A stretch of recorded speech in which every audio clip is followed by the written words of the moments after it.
Welcome to student dictation. Dictation 5 second बाद शुरू होगा। Ready start.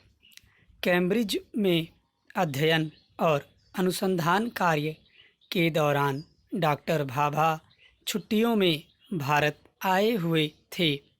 तभी सितंबर 1939 में द्वितीय विश्व युद्ध छिड़ गया। यह वही दौर था जब हिटलर पूरे यूरोप पर तेजी से कब्जा करता जा रहा था और इंग्लैंड पर धावा सुनिश्चित दिखाई पड़ रहा था। इंग्लैंड के अधिकांश वैज्ञानिक युद्ध के लिए सक्रिय हो गए और पूर्वी यूरोप में मौलिक अनुसंधान लगभग ठप हो गया।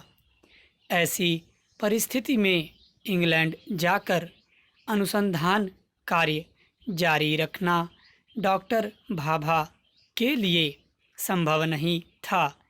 अतः भारत में ही रहकर क्या किया जाए जैसे प्रश्नों पर विचार करने लगे, किंतु उनकी इस उलझन का शीघ्र एवं सही समाधान हो गया।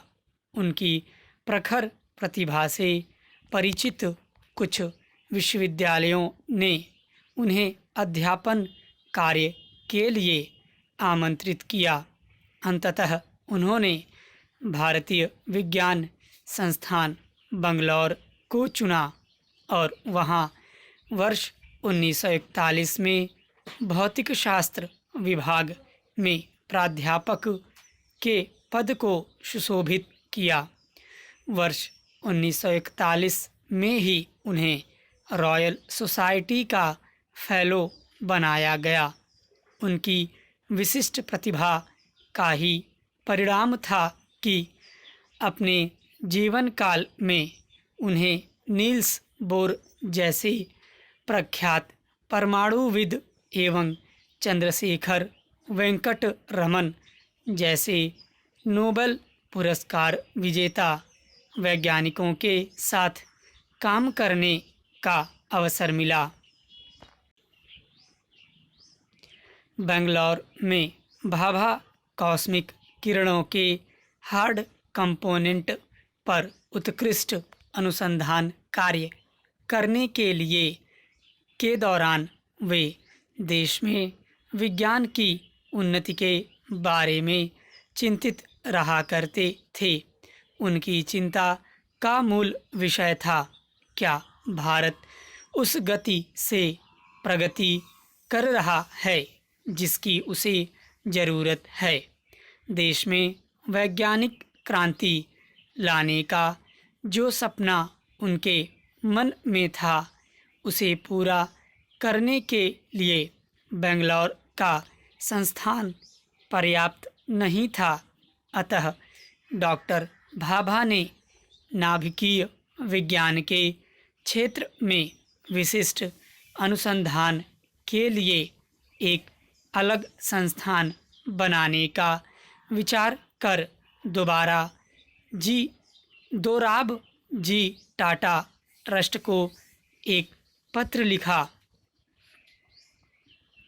उनके अनुरोध पर इस ट्रस्ट द्वारा वर्ष 1945 में इंस्टीट्यूट ऑफ फंडामेंटल रिसर्च नामक संस्थान की स्थापना बम्बई में की गई, जिसके वे प्रथम अध्यक्ष बनाए गए। भारत की स्वतंत्रता प्राप्ति के बाद उन्हीं के अनुरोध पर वर्ष 1948 में परमाणु ऊर्जा आयोग की स्थापना की गई। डॉक्टर भाभा को इस आयोग का अध्यक्ष नियुक्त किया गया। प्रारंभ में यह आयोग एक सलाहकार समिति की भूमिका निभाता था तथा वर्ष 1954 में इसे एक स्वायत्त संस्था का दर्जा दे दिया गया।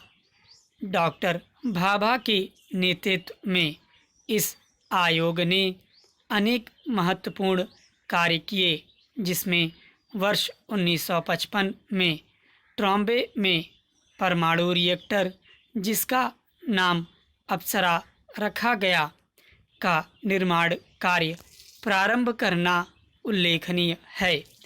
भारत के इस प्रथम परमाणु रिएक्टर का उद्घाटन 4 अप्रैल 1956 को प्रथम प्रधानमंत्री जवाहरलाल नेहरू ने किया था। स्टॉप।